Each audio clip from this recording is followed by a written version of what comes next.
오늘 시편 1편은 1편, 2편이 한 세트가 돼서 150여 편의 시편 전체에 들어가는 현관문과 같은 역할을 하고 있습니다. 현관의 이미지가 시편 전체에 굉장히 중요한 이미지겠죠. 시편이 추구하는 사람, 시편이 이상적으로 바라보는 사람은 오늘 복 있는 사람, 1절에 복 있는 사람이라는 이 사람이 되기를 바라는 것입니다. 이 복 있는 사람이라는 것은 감탄사와 같은 표현입니다. 참 복 있다, 참 귀하다. 관찰하고 지켜보는 중에 참 저 사람 같은 모습이면 좋겠다, 부러워하는, 칭송할 만한 그런 사람의 모습을 지금 1절에서 소개하고 있습니다. 복 있는 사람, 저와 같은 사람이 되는 것, 성경이 제시하는 이 사람이 바로 우리의 목표와 같은 사람입니다. 이 복 있는 사람은 어떤 사람인가? 1절에서 3절까지는 첫 번째 연으로 복 있는 사람, 의인의 길을 제시하고 있고요. 또 4절에서 5절은 두 번째 연으로 악한 사람들의 길을 보여줍니다. 마지막 6절은 이제 복 있는 사람, 의인과 악인들을 비교하면서 최종 결론을 우리에게 보여주고 있습니다. 이 시편은 시브리어로 보면 1절과 마지막 절이 알파벳의 첫 글자와 마지막 글자로 되어 있습니다. 알파와 오메가, 그런 식이죠. 시브리어는 알렛, 마지막 자는 타우입니다. 그리고 영어로 하면은 A에서 Z, 이렇게 아주 정교하게 알파벳의 처음과 끝을 장식하면서 그 주제는 의인과 악인을, 그 생애와 그 결과를 보여줍니다. 다시 말하면 인생 전체가 담겨있는 시편이라는 뜻이죠. 이 복 있는 사람은 첫 번째로 죄인들의 꾀를 따르지 않습니다. 악인들의 길에 서지 않습니다. 오만한 자의, 악인들의 꾀를 따르지 않고 죄인의 길에 서지 않습니다. 오만한 자들의 자리에 앉지를 않습니다. 여기 아니한다라고 하는 표현이 굉장히 강한 금지입니다. 결코 그들과 함께하지 않는다. 여기에 복 있는 사람은 단수로 나오죠. 여기 나머지 사람들, 악인들, 죄인들, 오만한 자들은 다 복수입니다. 숫자가 많습니다. 위협을 하기도 하고, 회유를 하기도 하고, 압력을 가하고, 꼬임을 하는 그런 사람들의 세력은 만만하지 않습니다. 이런 사람들의 모든 것을 분별할 수 있는 사람, 그리고 단호하게 거절할 수 있는 사람, 이 복 있는 사람의 모습. 이 복 있는 사람은 의인이면서 단순히 어린아이와 같은 의인이 아니에요. 여러분, 의인도요 종류가 여럿이 있습니다. 우리가 다 거듭나서 칭의, 의롭다 칭함을 받았다 할지라도 거듭났는데 칭의라고 하는 주님의 놀라운 은혜가 있는데도 불구하고 내가 신분이 얼마나 존귀한지, 하나님이 내 아버지라고 하는 뜻은 뭔지 잘 모르는 분 많아요. 영적으로 어린아이죠. 분명히 구원받았어요. 하지만 그 칭의라고 하는 어마어마한 은혜와 신분을 받았음에도 불구하고 의로운 삶으로 걸음을 떼지 못하는 그러한 모습들이 많습니다. 그런데 오늘 복 있는 사람이라고 하는 이 사람은 의롭다고 하는 단순한 신분적 변화의 법정적 칭의의 단계가 아니라 그 의로움을 삶으로 구현해내는, 그래서 선악간의 분별력을 가지고 아무리 간교한 꼬임과 계략을 가지고 꼬드겨도 딱 분별해낼 수 있는 성숙한 사람입니다. 바로 이런 사람처럼 되어가는 것이 우리의 목표이죠. 그리고 이 사람은 더 적극적으로 2절에 있는 것처럼 오직 여호와의 율법을 즐거워합니다. 여러분, 우리가 좋아하는 것이 우리입니다. 우리가 무엇을 좋아합니까? 우리의 보물이 있는 곳에 우리 마음이 있다고 그랬어요. 보물이 있는 곳에 항상 우리가 마음을 두잖아요. 그 보물이 바로 우리입니다. 내가 좋아하는 것이 바로 나잖아요. 그 좋아하고 즐거워하는 것이 여호와의 율법이라고 그랬어요. 여기 율법이라고 하는 것이 단순히 어떤 계명 몇 가지가 아니라 토라라고 하는 것은 기본적으로 모세 오경입니다. 모세 오경은 창세기, 출애굽기, 레위기, 민수기, 신명기 5개인데 단수로 받아요. 한 세트입니다. 그리고 더 넓게 보면은 가르침이라는 뜻이 모세오경이 토라라고 하는 단어가 있는데, 이것은 하나님의 계시하신 모든 구약 성경 전체를 다 포괄할 수도 있어요. 또 어떤 학자는 신명기다 이렇게 말하기도 합니다. 그런데 이 율법이라고 하는 것이 누구의 율법입니까, 여러분? 여호와의 율법입니다. 여호와라고 하는 것은 하나님과 언약을 맺은 고유명사죠. 언약을 맺은 하나님, 나의 아버지, 나의 하나님이란 뜻이 여호와입니다. 그러므로 여호와의 율법을 즐거워한다는 것은 단순히 그 문자와 어떤 교리에 대한 것이 아니라 내가 언약을 맺은 나의 아빠, 나의 하나님, 나의 주님에 대한 경외와 사랑 때문에 그가 하신 언약의 말씀을 즐거워하는 거예요. 만약에 이 언약 관계에서 친밀함과 경외와 사랑과 존중함이 없이 말씀과 교리만을 대할 때 그것이 율법주의가 되는 것입니다. 마음은 하나님께 멀고 마음은 하나님과 친밀하지 않은데 하나님의 계명을 지키려고 하니까 얼마나 외식을 하게 되는지 모릅니다. 그런 게 율법주의가 되는 거죠. 하지만 이 사람은 진짜 속으로부터 하나님을 사랑하고 경외하면서 그 하나님과 언약 관계를 유지하고 지켜나갈 수 있는 가장 하나님이 주신 계시의 원리, 그러니까 이 말씀을 따라가면 하나님과 더 깊어지고 하나님이 기뻐하시고 영광을 받으시니까 여호와의 율법을 즐거워하는 거예요. 요한복음에서 주님이 하신 말씀 기억하시죠? 나를 사랑하는 자가 나의 계명을 지킨다 그랬어요. 여호와의 율법을 즐거워합니다. 이게 보물인 거예요. 우리가 즐거워하는 거, 좋아하는 게 우리의 가장 중요한 보물이잖아요. 이 말씀을 지키는 것이 내 양식이라고 주님은 말씀하셨습니다. 그리고 그는 그의 이 여호와의 율법을 그래서 너무나 좋아하니까 주야로 묵상합니다. 하나님의 말씀을 사랑하고 좋아하고 낮이나 밤이나 계속 묵상합니다. 여기 묵상한다는 단어는 독특합니다. 여러분 구약 성경에서 하가라고 하는 이 단어는 읊조린다는 뜻이 있어요. 단순히 생각하는 게 아닙니다. 침묵하고 고요히 생각하는 게 아니에요. 언제나 말로 하는 것입니다. 말로 이렇게 읊조린다. 그래서 이 하가라고 하는 묵상한다는 단어가 굉장히 그 특별한 의미가 있어요. 여러분 생각해 보세요. 내가 입으로 말합니다.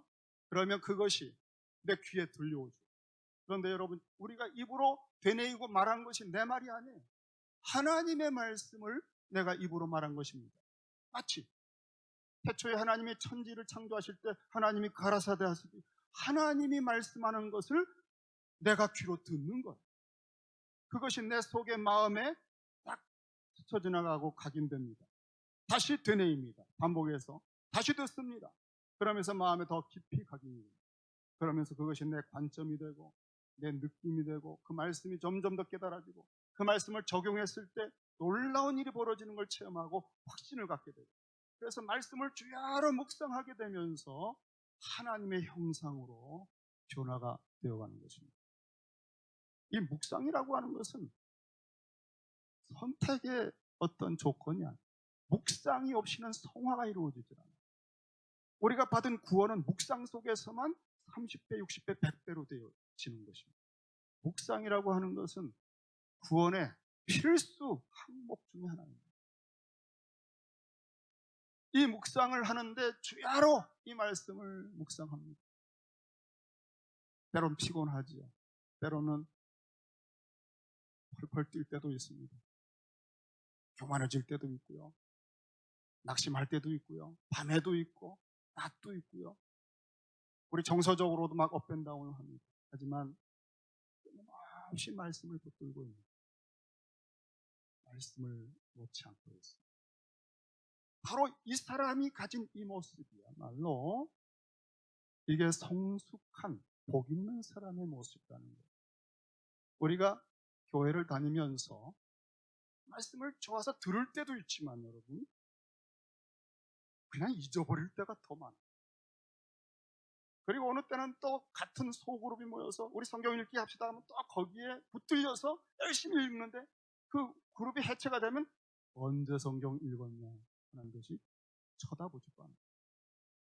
우리가 성숙한 사람이 되지 못하면, 복 있는 사람의 모습처럼 되지 못하면 일관성이 없어요. 하다가 말다가, 때론 기도원 가서 성령 받았다고 펄펄 뛰고 나뒹굴었다가 몇 달 후에 보니까 또 옛날 사람이에요. 그런 모습이 아니라 복 있는 사람은 어떤 사람인가?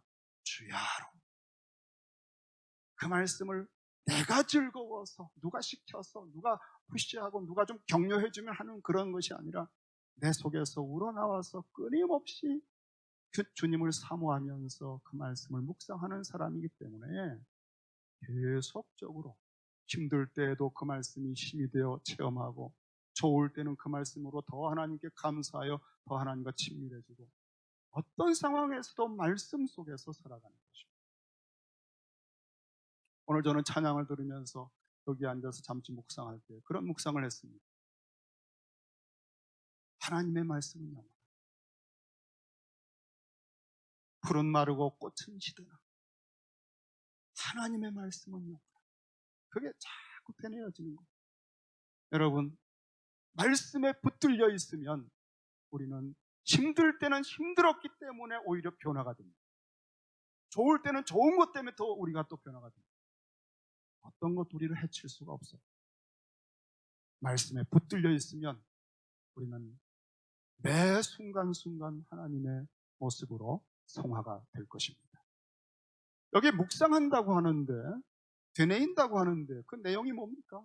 토라예요. 우리가 토라를 기본적으로 창세기, 출애굽기, 민수기, 신명기로 보면은 이 토라라고 하는 것, 이 모세 오경은 분량이 상당하지만 여러분, 유대인 어린아이들, 그 성인식 하는 아이들도요 모세 오경 통째로 외우는 애들 적지 않아요. 하나님께서 이걸 외울 뿐 아니라 암송할 뿐 아니라 계속 묵상할 수 있기에 우리의 모든 뇌와 모든 기관을 만들어 주셨어요. 그럼 우리가 너무 이 뇌를 안 쓰는 겁니다. 이 어마어마한 컴퓨터의 몇백 배 이상의 기능을 가지고 있는, 이거를 그냥 너무 안 쓰고 텅텅 빈 채로, 말씀드렸죠. 인종하시면 안 된다고. 주님 앞에 서면 주님이 뇌 검사하신다고 그랬죠. 게으르고 악하여 말씀도 읽지 않고 말씀을 묵상하지도 않고, 이 어마어마하게 좋은 하나님의 모든 말씀을 우리가 듣고 새길 수 있는 이러한 좋은 몸의 기능을 주셨는데, 입으로 계속 되뇌이고 귀로 계속 들으며 눈으로 보며 마음과 생각에 단기 기억층에서 장기 기억층으로, 마음의 깊은 심층으로 마음판에 새기듯이 이렇게 계속 말씀이 우리 속에, 말씀이 성육화하듯이 하나님의 은혜의 세계로 들어가요. 이 사람의 모습이 바로 시냇가에 심겨온 사람이라고 표현한 것입니다. 변하질 않아요. 일관성이 있어요. 오늘 시냇가에 심은 나무, 3절의 말씀, 그는 시냇가에 심은 나무가 철을 따라 열매를 맺는 것 같다 그랬어요. 여기 시냇가라고 하는 것은 이 팔레스틴에 비가 오면은 막 비가 그 계곡에 따라서 콸콸콸 흘러가다가 비가 그치면 다 말라버려요. 그런 와디들이 많습니다. 골짜기도 평상시에 메말라 있어요. 그래서 항상 웅덩이에 물을 저축하잖아요. 그런데 여기 나오는 이 시냇가는 사람이 인공으로 만든 수로입니다. 그래서 항상 물이 흐릅니다. 특별한 곳이. 그 시냇가에 심겨졌다는 것은 어떠한 가물대에도 물이 공급된다는 것입니다. 이 시냇가에 심기운 나무야말로 딱 철이 되면 반드시 열매가 맺히고 그 잎이 청청하고 얼마나 신선하고 좋습니다. 우리가 예레미야 17장에 보면은 이 시냇가에 심기운 나무에 또 하나의 그림이 나옵니다. 예레미야 17장 8절에 보면은 그는 물가에 심어진 나무와 같다 그랬어요. 그 뿌리를 강변에 뻗치고 더위가 올지라도 두려워하지 않는다 그랬습니다. 더위가 와서 말라 버릴 것 같은 두려움이 느껴지질 않아요. 왜냐하면 뿌리가 시냇가에 있기 때문에. 그리고 잎이 청청하고 가무는 해에도 걱정이 없다. 예레미야 17장에 말하는 이 시냇가에 심기운 나무는 똑같은 표현인데 그 나무는 어떤 나무인가? 그 나무는 그러면 주야로 율법을 묵상하는 그런 사람과 같은 나무인가? 그 나무의 특징이 예레미야 17장 7절에 나와 있습니다. 우리 7절의 말씀을 한번 같이 읽겠습니다. 자, 시작. 그러나 무릇 여호와를 의지하며 여호와를 의뢰하는 그 사람은 복을 받을 것이라. 시냇가에 심기운 이 나무는 똑같은 결과를 가지고 있는데 이 나무는 어떤 나무인가 하면은 바로 여호와를 의뢰하는 나무. 여호와를 의뢰하고 의지하는 사람. 자, 여러분, 여호와의 율법을 주야로 묵상하며 즐거워하는 사람의 본질이 뭡니까? 그 하나님을 경외하고 그 하나님의 능력을 의뢰하고 그 하나님의 지혜를 의지하고 그 하나님만을 믿고 살아가는 사람. 그 사람이 그 하나님을 믿기 때문에 그 말씀, 약속을 붙들고 살고 그 말씀대로 행하는 사람이 되는 것입니다. 그러므로 저는 시냇가에 심기운 나무라고 하는 이 이미지가 너무 좋은 거예요. 그러면 이 시냇가라고 하는 것은 도대체 뭐라고 딱 집어서 말할 수 있나? 시냇가는 뭘까요? 요약하면 여러분이 다 시냇가에 심기운 나무가 되면은 정말 여러분 인생은 복 있는 사람이 되는 거예요. 시냇가는 뭡니까? 앞에서 다 얘기했잖아요. 다 우리 말씀을 들었잖아요. 시냇가는 뭐죠?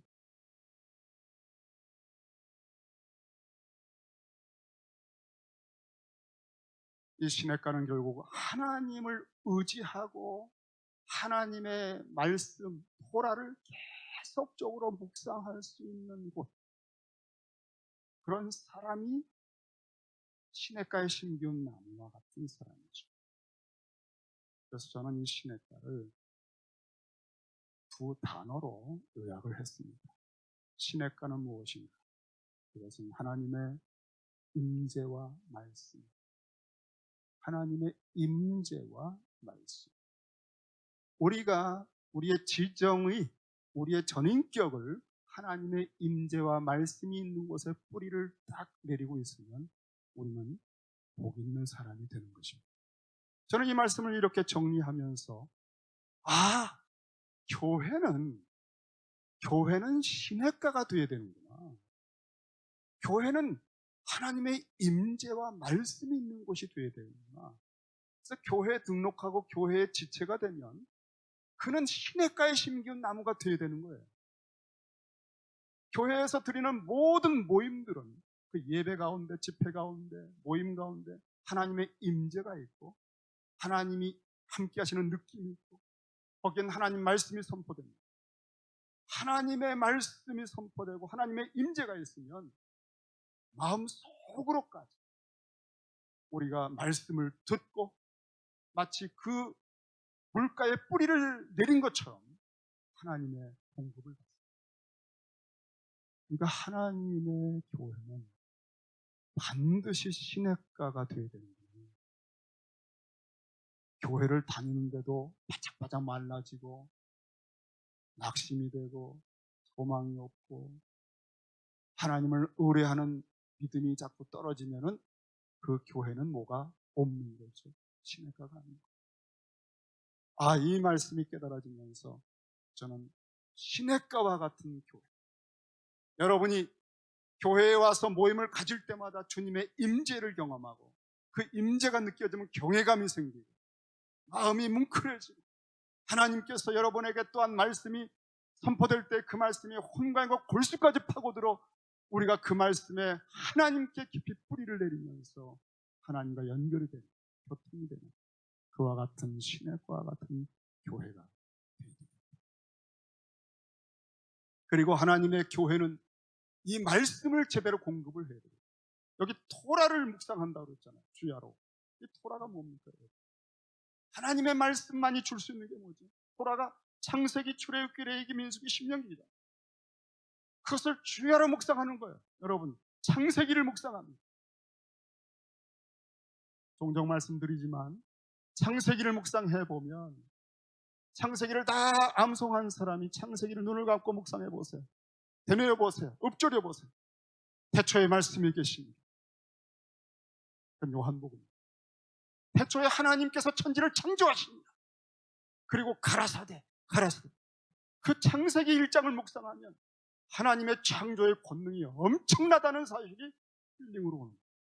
묵상 속에서 하나님의 창조의 능력과 임재가 느껴지고 그 하나님의 형상으로 지어진 우리 자신들이 말의 권세가 회복되고 에덴 동산 가운데 하나님의 말씀의 언약이 얼마나 사활이 걸린 중요한 것인가가 막 느껴집니다. 여러분, 묵상 속에서 하나님의 말씀의 세계가 살아납니다. 말씀이 살았고 운동력 있고 우리의 정서와 의지와 사고 방식을 터치고 묵상은 성화가 되고 하나님의 형상으로 변화되는 일에 필수적인 과정이에요. 그리고 이 창세기를 묵상하면은 하나님이 어떤 분인가를 알 뿐 아니라 우리가 타락한 것이 얼마나 심각한지, 그리고 노아의 홍수 사건, 아브라함을 부르시는 하나님, 그리고 이삭과 야곱, 그리고 요셉을 보세요.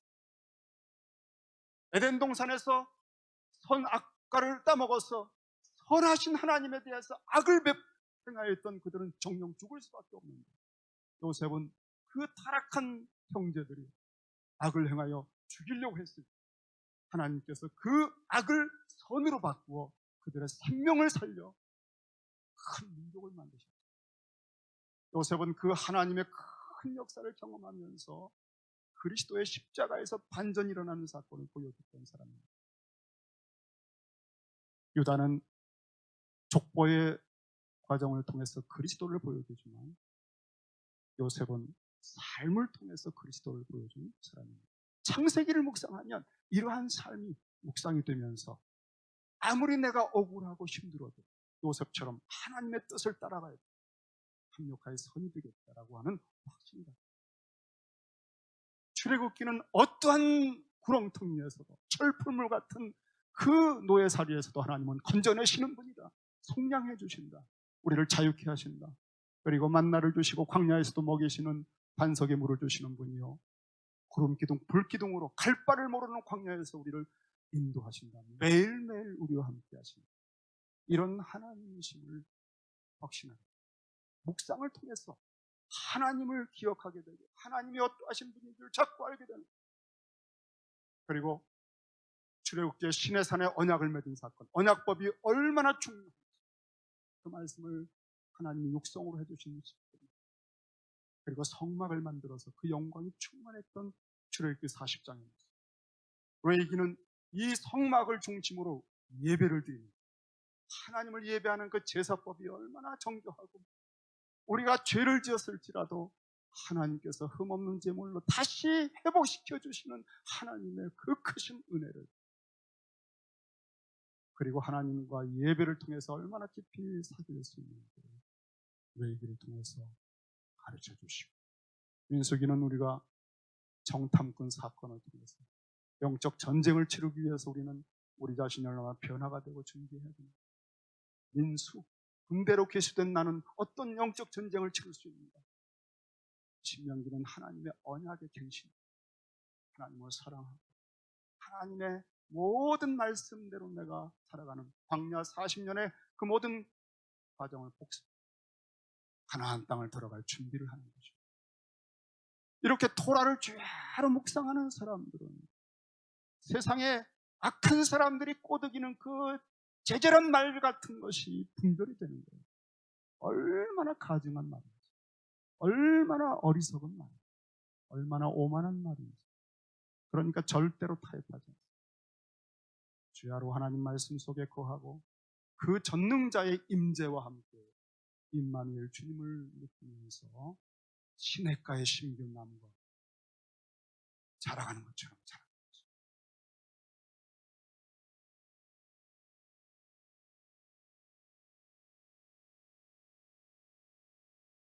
4절을 보면은 악인들은 그렇지 않다라고 선언했어요. 이제 3절까지 의인들의 모습을 보여줬어요. 하지만 악인들은 전혀 그런 것이 없어요.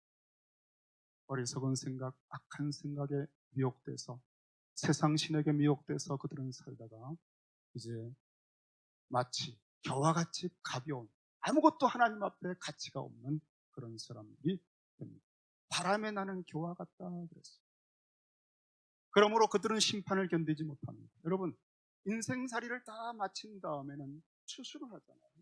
추수를 할 때는 이제 키에다가 이 곡식들을 놓고 희지를 합니다. 뛰어서 바람이 불어서 가벼운 겨는 다 떨어집니다. 날아갑니다. 하지만 진짜 알곡들은 툭툭툭 아래로 떨어집니다. 그 곡식을 모아서 이 심판의 바람을 견딜 수가 없는 거예요. 다 날아가 버리는 거예요. 하지만 알곡들은 다 떨어져서 그것을 모아서 하나님의 곳간에 의인들의 모임에 들어가게 하시는 것입니다. 하나님께서는 의인들의 길을 아신다고 그랬어요. 오늘 마지막 말씀에 보면은 이 의인들의 길, 우리가 어떤 생각을 하는지, 여러분, 우리의 생각을 아시는 하나님, 우리의 묵상을 연락하시는 하나님. 그래서 혼자 있을 때도 생각을 잘 하시고 그걸 다 보시고 들으시고 우리 입의 말과 마음의 묵상을 연락하신다. 우리가 생각을 예쁘게 해요.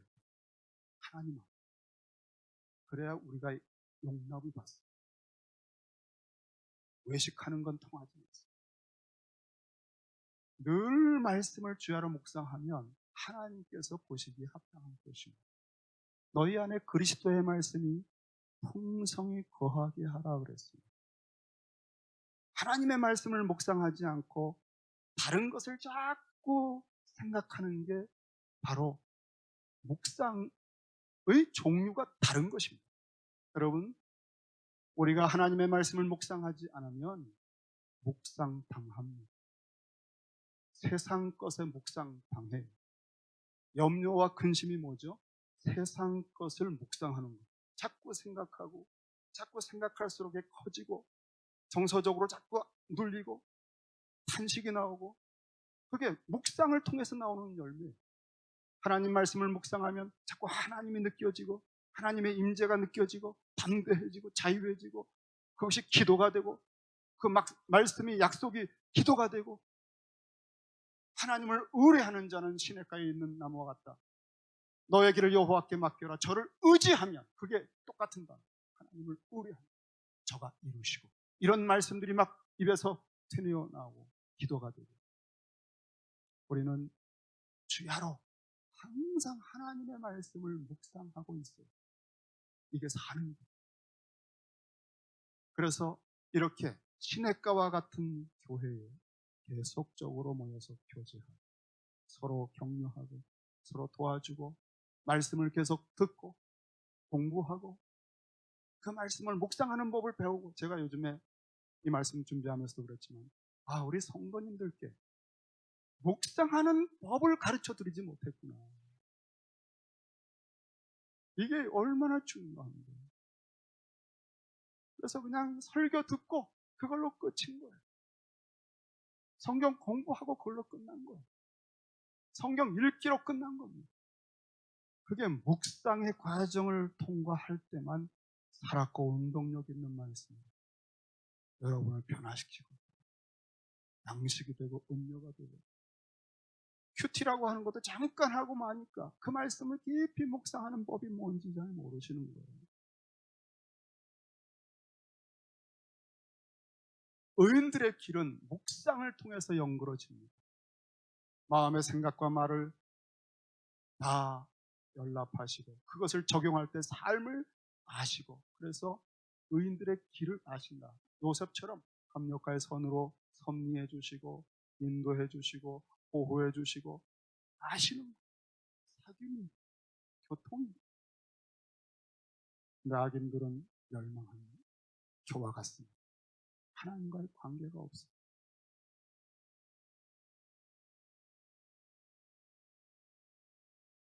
요즘에 기도가 한 가지 여러분과 함께 나누고 싶은 기도의 말씀을 드리고 마무리 짓겠습니다.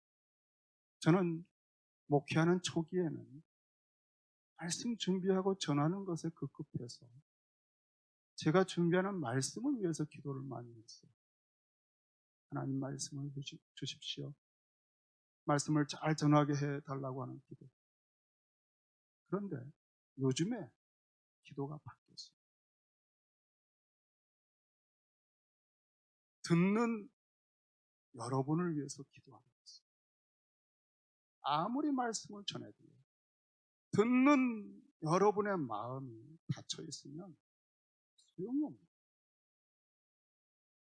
요즘은 그래서 여러분에 대한 기도 비중이 많이 늘었습니다. 여러분의 마음이 열리게 해 주십시오.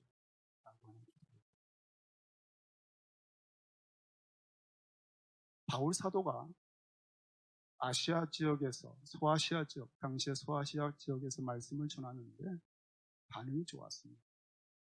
가는 곳마다 사람들이 굉장히 호응이 좋았습니다.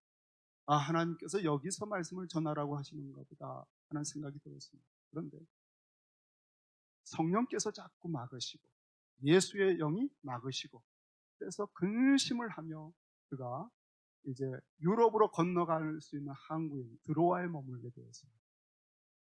그 드로아에서 밤을 지새우는데 주님께서 환상을 하나 보여주셨어요. 드로아에서 배를 타고 건너가면 유럽입니다. 마게도냐 지역. 그 마게도냐의 사람 하나가 환상 가운데 나타나서 건너와서 우리를 도와주십시오라고 했습니다. 그래서 이게 하나님의 뜻이구나 하는 마음으로 이제 건너갔습니다. 이 복음이 최초로 유럽으로 건너가는 아주 획을 긋고 전환점이 일어나는 그러한 큰 사건이었습니다. 인간적으로는 지역적으로 괜찮았는데 자꾸 주님이 막으시고 그 말씀을 다른 곳으로, 이 대륙 하나를 건너뛰는 큰 하나님의 계획을 그가 순종하게 된 것이죠. 그래서 이제 빌립보라고 하는 곳에 가게 됐는데 이제 어떻게 해야 될지 막연한 거예요. 그래서 안식일에 남자들이 숫자가 부족하니까 회당도 짓지 못하는 그곳에 여성들이 모여서 기도하는 모임 그룹이 있다는 얘기를 들었습니다. 그래서 거기 가서 말씀을 전하게 됐습니다. 바울이 말씀을 전하는데 사도행전 16장에 특별하게 이런 말씀으로 표현하고 있습니다. 16장 14절 말씀. 잘 한번 이 본문을 보세요.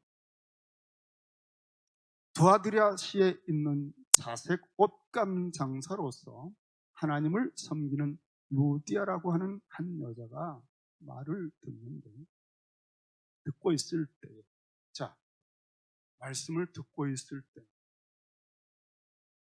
바울이라고 하는 사람을 생전 처음 봤습니다. 회당도 만들지 못하고 그래도 하나님을 섬기겠다고 기도 모임으로 모이고 있는 이 여성들, 바울이 말씀을 전하고 있을 때였습니다.